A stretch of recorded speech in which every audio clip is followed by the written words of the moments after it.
Gawin po nating simple at madaling intindihin ang ating pag-uusapan sa episode na to.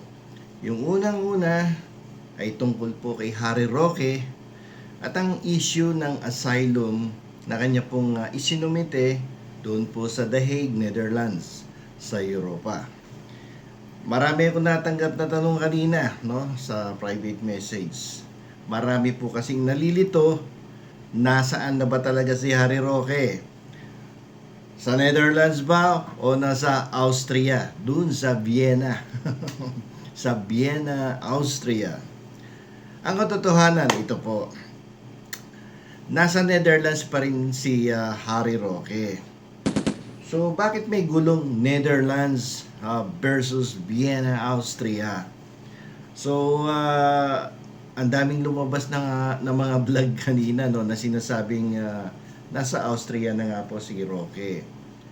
Si Roque po ay naghahanap ng political asylum dahil sa mga kaso niya sa Pilipinas, tulad ng qualified human trafficking, yun sa Pogo, no, na konektado yan sa Pogo.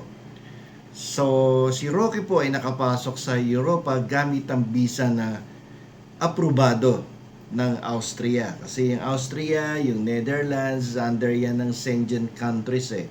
Pag nag-apply ka dun sa Austria, makakapunta ka din sa Netherlands. Vice versa, ganun din yon. Kaso may mga batas po ang European Union eh. May community yan eh, na tinatawag nilang the Dublin Regulation.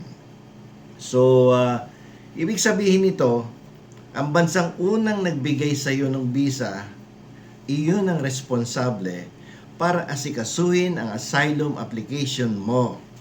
Kaya ang Netherlands, kung saan siya nag-apply ng asylum, ay gusto siyang ilipat sa Austria. Yun. So, kaso di ba nabalitaan natin na weeks ago na hindi natuloy ang kanyang paglipat from Netherlands to Austria. So ayon sa kumpirmadong balita, noong nakaraang buwan, nakasakay na siya sa eroplano patungong Austria pero ipinababa si Harry Roque. Bakit? Ano ang dahilan? Nagpakita siya ng medical certificate na nagsasabing unfit to fly o hindi siya pwedeng bumiyahe dahil sa operasyon niya. So, naoperahan pala itong ating dating presidential spokesperson. So, ano yung kasalukuyang sitwasyon niya ngayon? Si Harry Roque po ay nananatili sa The Hague, Netherlands hanggang sa maayos ang kanyang biyahe at kalusugan. Tingnan natin yung mga chika, no? Yung tungkol sa rumor na nasa Vienna, Austria na si Harry Roque. Chinek ko din kanina eh, yung sa Reddit. Yung sa Reddit, chismis lang po yon. Hindi po yun kumpirmado.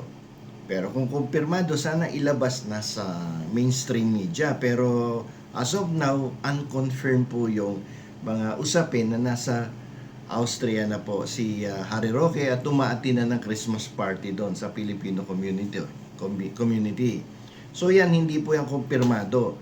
Malamang ang chismis ay nanggaling lang sa balita na nasa Vienna na si Harry Roque. Lumipad na papunta sa Vienna, Austria, pero wala pong katotohanan yun. As of this time, as of this moment, wala pong confirmation whether Harry Roque has already been officially transferred by the government of Netherlands going to Vienna, Austria. Attorney Bueno.